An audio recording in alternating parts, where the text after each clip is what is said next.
కాటరా classic రెటినాలకు world class treatment ఇప్పుడు మన భీరంగూడలో American laser eye hospitals. Krishnakanth garu నిన్నైతే బంగ్లాదేశ్ మీద మ్యాచ్ని గెలిచారు, ఫైనల్ మ్యాచ్కి వచ్చేసారు, ఫైనల్ చేరుకున్నారు. అయితే ఇప్పుడు పాకిస్తాన్ ప్లేయర్స్ ఇండియా మీద ఓడిపోయిన తర్వాత దీన్ని అంటే మ్యాచ్కి సంబంధించినటువంటి వాటి గురించి మాట్లాడకుండా మ్యాచ్ బయట జరుగుతున్నటువంటి విషయాల మీద ఎక్కువ ఫోకస్ పెడుతున్నారంటే అక్కడ ఉన్నటువంటి పాకిస్తానియన్స్ని ఒక రకంగా సాటిస్ఫై చేయడానికే ఇండియా చేతిలో ఇంత దారుణంగా చిత్తుగా ఓడిపోయారని అక్కడికి అడుగు పెడితే, దుబాయ్ నుంచి నేరుగా పాకిస్తాన్లో అడుగు పెడితే రాళ్లతో కొడతారనేటువంటి భయంతోనే ఈ మిగిలినటువంటి చేష్టలు, ఈ వికృత చేష్టలన్నీ ఇవన్నీ అందుకోసమే అనుకోవచ్చా? డైవర్ట్ చేయడం కోసమే పాకిస్తానియన్స్ని సాటిస్ఫై చేసుకోవడమే ఇదంతా కారణం అనుకోవచ్చా? 100% అండి. 100% వాళ్ళ టాక్టిక్స్ అవే. ఎందుకంటే ఇది ఏం కొత్త కాదు. ఇదివరకు కూడా అంతే. వాళ్ళు ఎప్పుడెప్పుడు ఇండియాతో ఓడిపోయారో అప్పుడప్పుడు వాళ్ళ భయాలు అవే. పాపం మన దేశంలో లాగా ఓడిపోయినా గెలిచినా ఒకేలాగా ఉండరు అక్కడ సిటిజన్స్. వీళ్ళ మీద అటాక్లు, ఫిజికల్ అసాల్ట్స్, వాళ్ళ ఇళ్ళ మీదకి వెళ్ళి దాడులు చేసేయడాలు ఇవన్నీ చాలా ఎక్కువ ఉంటాయి అక్కడ. సో పాపం వాళ్ళకి ఆ భయాలు ఉన్నాయి. అది కూడా తోసిపుచ్చడం, ఆ రీజన్ కూడా ఉంది అక్కడ. సో దానికే ఇప్పుడు ఆ జనాల కోపాన్ని ఎలా తట్టుకోవాలని తెలియక వాళ్ళ దేశవాసుంది. సో దానికే ఇలాంటి పిచ్చి పిచ్చి టాక్టిక్స్, అంటే వీళ్ళు ఆన్ ఫీల్డ్ వీళ్ళు ఎదుర్కోలేక ఇలాంటి పిచ్చి పిచ్చి వేషాలన్నీ వేస్తున్నారు. కంప్లైంట్ ఇవ్వడాలు, అది ఇది చేయడాలు, ఇదంతా స్టూపిడ్ డైవర్షన్ టాక్టిక్స్ తప్ప ఏం లేదు ఆ పీసీబీ చేసేది. సో నేను అంటుంది అది ఫైనల్స్ ఇప్పుడు ఎలాగో వచ్చారో let us wait and see. మనం చూద్దాం. అక్కడ తెలిసిపోతుంది కదా ఎవరు వినేతారు, ఎవరు ఓడిపోతారని. అంతేగాని ఇంకొక విషయాన్ని కూడా ఈ సందర్భంగా మీ దృష్టికి తీసుకొస్తున్నాను. సో ఎవరైతే ఈ సైకిల్, ఈ సంజ్ఞలు చేశారో రవూఫ్, ఇక్కడ మనం ఫీల్డ్లో చూస్తే అక్కడ 6 నెంబర్ చూపడం కానీ, 6 ఫైటర్ జెట్స్ని కూల్ చేసామని చెప్పడం కానీ, లేదంటే ఇలా వచ్చి ఫైటర్ జెట్స్ని మా వాళ్ళ మిసైల్స్ కూల్ చేసేయని రకరకాలుగా చేశారు. ఆ టైంలో మన వాళ్ళు కూడా ఏమాత్రం తగ్గలేదు. మోదీ మోదీ మోదీ అంటూ పెద్ద ఎత్తున అక్కడ కేకలు వేశారు, సౌండ్ చేశారు. అయితే ఇప్పుడు ఇదే రవూఫ్కి సంబంధించిన వైఫ్, వాళ్ళ సతీమణి కొన్ని వ్యాఖ్యలు చేసింది. ఎస్, పాకిస్తాన్ ఒకవేళ ఇండియా చేతిలో మ్యాచ్ ఓడిపోయి ఉండొచ్చేమో, కానీ మేము బ్యాటిల్ గెలిచాం, యుద్ధాన్ని మాత్రం ఆపరేషన్ సింధూర్ అని వాళ్ళు చెప్పుకుంటున్న ఆ యుద్ధాన్ని మేమే గెలిచామని ఆమె చెప్తుంది. ఆ మాటల్ని మీరేమంటారు? నేను అదే సార్, ఇప్పుడు ఈ కొత్త జనరేషన్, ఈ జెన్జీ వాళ్ళ వాడుకలో ఒక వర్డ్ ఉంటుంది డెలులు అని చెప్పి. వాళ్ళు సోషల్ మీడియాలో అట్లా మేము గెలిచాం వందల పాపం వాళ్ళే మీములు, వాళ్ళే ఆ రీల్స్ చేసుకుని బతికేశారు ఆ పాకిస్తాన్ పౌరులు అందరూ. సో అదే విధంగా ఇవాళ రోజు ఆయన శ్రీమతి గారు కూడా అలా చేస్తున్నారు అంతే. ఆమె ఇంకా డెలులులో నుంచి బయటికి రాలేదు అనుకుంటా పాపం. అలా ఇక అలా అనుకోని వాళ్ళని సాటిస్ఫై కానివ్వండి. అంతకంటే ఏం చేస్తే ఇప్పుడు ఆన్ ద రికార్డ్ రిజల్ట్స్ ఏంటో తెలుసు. మన సైనికాధికారులు కానీ అది కానీ మన ప్రెస్ కాన్ఫరెన్స్ పెట్టి విత్ శాటిలైట్ ఇమేజెస్ చూపించాం వాళ్ళు ఎంత డ్యామేజ్ చేసామని. వాళ్ళు ఇప్పటివరకు అవి చేయలేకపోయారు. వాళ్ళు ఇప్పటివరకు ఈ అమీర్పేట్ గ్రాఫిక్స్ చూపించి ఇవేం కొట్టామని చెప్పుకున్న బతుకులు వాళ్ళవి.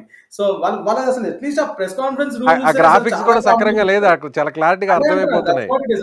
అసలు నేనైతే అసలు జస్ట్ నాకు ఎంటర్టైన్మెంట్ కోసం జోక్ గా చూసి నవ్వుకోవడానికి వాళ్ళ ప్రెస్ కాన్ఫరెన్స్ చూసేవాడిని మధ్యలో టైం దొరికినప్పుడు. ఇట్లా అంత కామెడీగా ఉన్నాయి. ఇంకా వాళ్ళని పట్టుకొని ఇంకా వాళ్ళ వైఫ్ ఇంకా ఏమంటుందంటే ఏం చెప్తాను sir, they still in the డెలులు. It's a failed state. నేను చెప్తున్నా కదా, పాకిస్తాన్ అనే దాని చరిత్ర అయిపోయింది. It's a complete fail state. ఇంకా మనం ఏం చేయలేము ఆ కంట్రీని. ఎందుకంటే వాళ్ళ చేతులారా స్వయంకృతాపరాధం అన్నట్టుగా వాళ్ళే చేసుకున్నారు. ఒసామా బిన్ లాదెన్ మీ గ్రౌండ్ లోనే దొరికాడు అమెరికాకి. పెద్ద టెర్రరిస్టులు అందరూ మీ దగ్గరే ఉన్నారు, ప్రతి ఒక్కరు మీ దగ్గర ఉన్నారు. Yours is a home ground. టెర్రరిస్టులకు ఒక హోమ్ గ్రౌండ్ అది కంట్రీ. అది ఇంకా వాళ్ళ నుంచి ఇంకేం ఎక్స్పెక్ట్ చేస్తుంది సార్? వాళ్ళు ఇంకా పెద్ద ఆపరేషన్ సింధూర్లు విన్ అయిపోయే సీన్లు కూడా ఉన్నాయి అలా బతుకులకి. అసలు మన ఆపరేషన్ సింధూర్ మనం చేసిన ఆపరేషన్ కి అసలు వాళ్ళు కోలుకోవడానికి నాకు తెలిసి దగ్గర ఇంకా 5-6 సంవత్సరాలు 10 సంవత్సరాలు పడుతుంది. అది కూడా ఇంకా ఫండ్స్ అని కరెక్ట్ గా ఈ ఐఎంఎఫ్ నుంచి, ఈ వేరే ఏదైతే దేశాల వాళ్ళకి వెనకాల నుంచి హెల్ప్ చేస్తున్నారో వాళ్ళందరూ సక్రమంగా ఫండ్స్ ఇస్తే అది కూడా సరిగ్గా ఉపయోగించుకుంటే అప్పుడు వాళ్ళు కోలుకోవడానికి అంత మినిమం 10 ఏళ్ళు పడుతుంది. అవి సరిగ్గా ఉపయోగించుకుంటేనే. అలాంటి బతుకులో ఉన్నారు ఇప్పుడు వాళ్ళు. వాళ్ళ గురించి మాట్లాడతాం కూడా టైం వేస్ట్. అది చాలా అబౌట్ వాళ్ళ రోజు మనం ఈ స్పోర్ట్స్ గురించి మాట్లాడుతున్నాం. ఆ స్పోర్ట్స్ లో కూడా వాళ్ళ స్పోర్ట్స్ మెన్షిప్ ఏంటో తెలిసిపోయింది. అంత వేస్ట్ పీసీబీ బోర్డు అనేది ఇవాళ రోజు ప్రపంచం మొత్తం చూసింది. సో ఇంకా మనం కొత్తగా చెప్పేది ఏం లేదు. వాళ్ళు అట్లా ఇమాజినేషన్ లో బతుకుతా అంటే బతకనివ్వండి. Very much happy.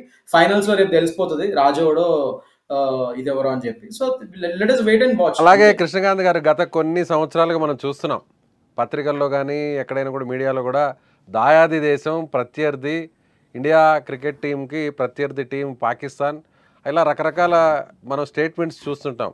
ఎస్, వీటన్నిటిని ఆపేయండి, పాకిస్తాన్ ఎక్కడా కూడా మాకు ప్రత్యర్థి కాదు, చిత్తుగా పదే ఓడిపోతుంటే మీరు అసలు ప్రత్యర్థిని ఎలా అంటారు అని నేరుగా మీడియానే ప్రశ్నించారు.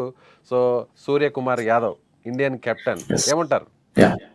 100% అండి. ఆయన మాటలకి ఏకీభవిస్తున్నాను నేను. ఆయన అదే అన్నారు. ఇప్పుడు ఇప్పుడు మాకు దాయాదులు మాతో ఈక్వల్ కాంపిటీషన్ ఉన్నారంటే స్కోర్స్ అట్లీస్ట్ ఈక్వల్ ఉండాలి కదా. మీరు గత ఎన్నో అన్ని సిరీస్ చూసుకుంటే 10-0 రేషియోలు, 8-0 రేషియోలు ఉన్నాయి. సో అలాంటి రేషియోలు ఉన్నప్పుడు మీరు మాకు దయాదులు ఎట్లయితారు? అదే సూర్యకుమార్ యాదవ్ గారు వాళ్ళ రోజు చెప్పారు. తప్పేముంది? That is reality. అది పాపం రియాలిటీ చెక్. అంటే వాళ్ళు, నేను చెప్తున్నా కదా, వాళ్ళు ఢిల్లీలో ఉంటున్నారు. అక్కడ పాకిస్తాన్ క్రికెటర్సే కానీ వాళ్ళ ప్రజలే కానీ అన్నిట్లోనూ మేమే గెలిచాము. ఇప్పుడు ఏషియా కప్ లో కూడా పాపం వాళ్ళు ఓడిపోయినా కూడా రేపు మాకే వచ్చింది అని ఊహల్లో బతికేస్తారు వాళ్ళు.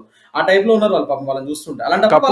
కప్పు గెలిచింది ఇండియానే, మ్యాచ్ గెలిచింది ఇండియా అయినా కానీ పాకిస్తానీల మనసులను గెలిచింది మాత్రం పాకిస్తాన్ క్రికెట్ ప్లేయర్స్ అని రాసుకుంటారు.